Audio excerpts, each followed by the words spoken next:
1978 میں ایک شخص تھے پروفیسر گیری ملر، یہ دکھا رہے ہیں ڈاکٹر گیری ملر،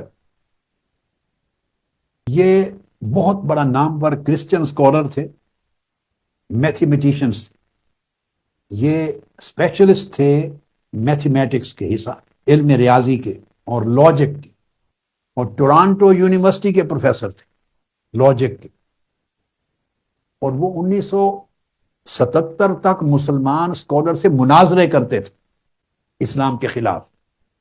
اس کے لوگوں نے، ساتھیوں نے اس کی ڈیوٹی لگائی، چونکہ یہ مناظر تھا، منطقی تھا، لاجک کا اسپیشلسٹ تھا اور میتھمیٹیشین، علم ریاضی کا۔ اس نے ریسرچ شروع کی کہ میں قرآن مجید میں سے غلطیاں نکالوں۔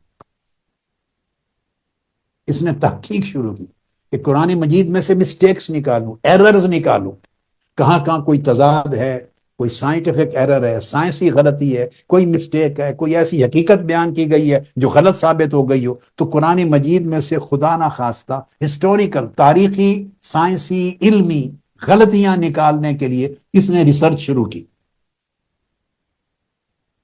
تو قرآن مجید کو غلط ثابت کرنے کے لیے معاذ اللہ ریسرچ شروع کی، اور ریسرچ کے اینڈ پر قرآن مجید کو سچا مان لیا۔ اللہ اکبر، اینڈ ہوا کہ قرآن سچا ہے۔ انہوں نے جب قرآن مجید میں تحقیق جاری رکھی تو اس کے اندر دیکھا، اب آپ کو میں دے رہا ہوں، ان کی نظر میں سورہ النحل کی آیت آئی، سورہ النحل کی آیت نمبر 69، اور سورہ کا نمبر ہے 16۔ انہوں نے یہ آیت، قرآن مجید کی دو آیتیں پڑھی، اس آیت میں اللہ پاک نے شہد کی مکھی سے خطاب کیا ہے، اعوذ باللہ من الشیطان الرجیم، فرمایا ثم کلی من کل الثمرات فاسلکی سبل ربک ذللا، پھر تو ہر قسم کے پھلوں سے رس جا کر رس چوسا کر، پھر اپنے رب کے سجائے ہوئے راستوں پر جو ان پھلوں اور پھولوں تک جاتے ہیں، تو ان سے جن سے تو نے رس چوسنا ہے تو وہاں جایا کر، اور دوسری مکھیوں کے لیے بھی لایا کر، آسانی فراہم کرتے ہوئے ان راستوں پر چلا کر۔ پھر آگے فرمایا یخرج من بطونها شراب مختلف الوانہ فیہ شفاء للناس، پھر ان کے شکموں سے ایک پینے کی چیز نکلتی ہے، وہ شہد ہے جب بن جاتا ہے، جس کے رنگ جدا گانا ہوتے ہیں، پر اس شہد میں لوگوں کے لیے شفا ہے، بے شک اس میں غور و فکر کرنے والوں کے لیے نشانی ہے۔ ان فی ذلک لآیۃ لقوم یتفکرون، پھر بات ختم کی ہے تفکر پر، کہ یہ جو کچھ ہم نے بیان کیا اس کے اندر غور و فکر کرنے والوں کے لیے نشانی، اللہ کی نشانی ہے۔ اللہ کو نشانیوں سے پہچانو، اس میں بھی نشانی۔ اب ڈاکٹر جس کا ہم ذکر کر رہے ہیں، گیری ملر، جس پر چونک اٹھا، وہ شخص یہ کہتا ہے کہ جب میں نے آیت پڑھی تو اس میں 4 مرتبہ شہد کی مکھی کو ایڈریس کیا گیا، 4 مرتبہ، اور چاروں مرتبہ صیغہ مؤنث کا استعمال ہوا، مؤنث، فیمیل کا صیغہ۔ یہ بات امپورٹنٹ، شہد بنانے کے لیے کہ جا چھتا بنا، پھلوں کا رس چوس، پھولوں کا رس چوس، اس سے شہد بنا اور ان راستوں پر چل، یہ سارے آرڈرز کیے جا رہے ہیں شہد کی مکھی کو، اور قرآن مجید نے چاروں جگہ صیغہ مؤنث کا یوز کیا، فیمیل کا صیغہ۔ اب وہ صیغے دیکھ لیجئے، انتخذی یہ فیمیل کا صیغہ ہے، مذکر کا صیغہ نہیں، مرد کے لیے نہیں، فیمیل کے لیے، انتخذی مؤنث کا صیغہ۔ پھر فرمایا ثم کلی، مؤنث کا صیغہ، کلی دیکھیے، پھر مؤنث کھایا کر، پھر فرمایا اس کے بعد فسلکی، تیسرا لفظ فسلکی سبل ربک ذللا، تیسرا لفظ، کہ پھر ان راستوں پر چل جو اللہ نے بنائے ہیں، شہد بنانے کے لیے پھلوں اور پھولوں تک جا، اور راستے ہیں کہ تم فلاں شہد پھولوں پر تک جا، فلاں پھولوں تک جا، فلاں فلاں پھل میں جا، فلاں درخت پہ جا، آنے جانے کے راستے ہیں۔ فرمایا فسلکی، یہ بھی فیمیل کے لیے، اور پھر من بطونہا، پھر ان شہد کی مکھیوں کے پیٹوں میں سے وہ رس نکلتا ہے جو شہد بنتا ہے، یہ بھی صیغہ مؤنث کا ہے۔ اب ڈاکٹر گیری میلر بیان کرتا ہے کہ میں مسلمان کیوں ہوا۔ اس نے چند چیزیں کی جن میں سے ایک دو کوٹ کر رہا ہوں۔ اس نے کہا کہ قرآن مجید نے فوکس کر کے ہر جگہ صرف فیمیل شہد کی مکھی کو ایڈریس کیا ہے، تو یعنی قرآن یہ بتا رہا ہے کہ شہد بنانے میں جانے والی مکھیاں فیمیل ہیں، کسی ایک جگہ بھی میل مکھی کو ایڈریس نہیں کیا۔ جو پھلوں سے رس چوس کے لاتی وہ فیمیل ہے، جو پھلوں پھولوں تک جاتی ہے وہ فیمیل ہے، جس کے پیٹ سے رس نکلتا ہے وہ فیمیل ہے۔ قرآن مجید نے چاروں جگہ فیمیل مکھی کو ایڈریس کیا ہے، چاروں جگہ صیغے مؤنث کے ہیں۔ کیوں؟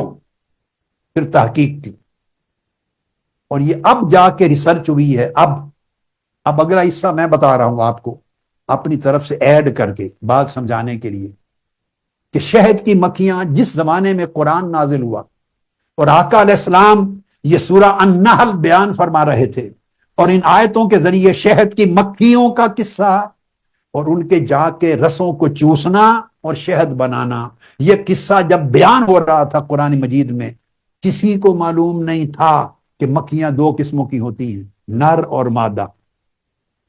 یہ بات امپورٹنٹ ہے۔ آج سے 1400 برس پہلے کسی کو معلوم نہیں تھا کہ شہد کی مکھیاں اس کی دو جنسیں ہوتی ہیں، میل اور فیمیل، جیسے ہمارے مرد اور عورت ہوتے ہیں، کہ مکھیوں میں بھی میل اور فیمیل ہوتے ہیں۔ بھائی آج اگر آپ کو نالج پہنچا ہے تو سائنس نے پہنچایا ہے۔ میں 1400 سال قبل کا زمانہ بیان کر رہا ہوں، جو تاریکی کا دور تھا، جس میں مائکروسکوپ نہیں تھے، مختلف کیڑوں کی سٹڈی کے سامان نہیں تھے، سیکس ڈٹرمینیشن کے سامان نہیں تھے، کانسیپٹ نہیں تھے، سائنس کی کتابیں نہیں تھی، سائنس کا نالج نہیں تھا۔ اور میں بتاؤں کہ انسانیت کو کب پتا چلا کہ مکھیوں میں بھی میل اور فیمیل ہوتے ہیں، وہ بھی سن لیں، 1637 میں پتا چلا۔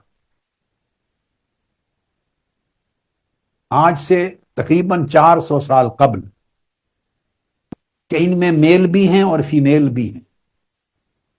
آگے سنیے، یہ ریسرچ پھر بعد میں، اس کے بھی بعد میں ہوئی جا کے، اور جب دنیا کو، عالم انسانیت کو، سائنس کو، پروفیسرز کو، ریسرچرز کو، سائنٹسٹوں کو جب پتا چلا کہ ان میں میل اور فیمیل دونوں سیکس ہوتی ہیں، مذکر مؤنث، تو وہ زمانہ تھا 1637 کا۔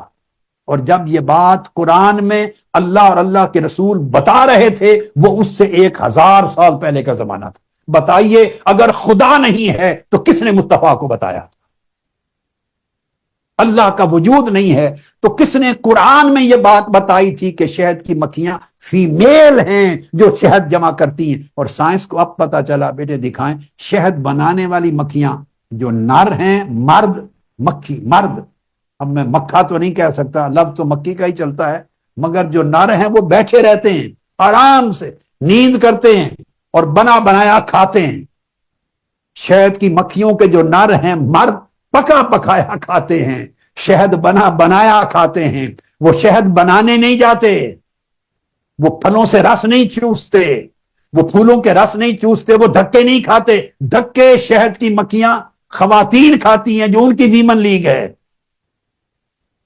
جو شہد کی مکھیوں میں جو ویمن لیگ ہیں، محنتیں وہ کرتی ہیں، اور جتنی محنتیں میری بہنیں بیٹیاں کرتی ہیں اتنے مرد نہیں کر سکتے۔ ان کے اندر ایک جذبہ ہے، ایک مشن کی کمٹمنٹ ہے، ایک ولولہ ہے، ایک ایمانی قوت و طاقت۔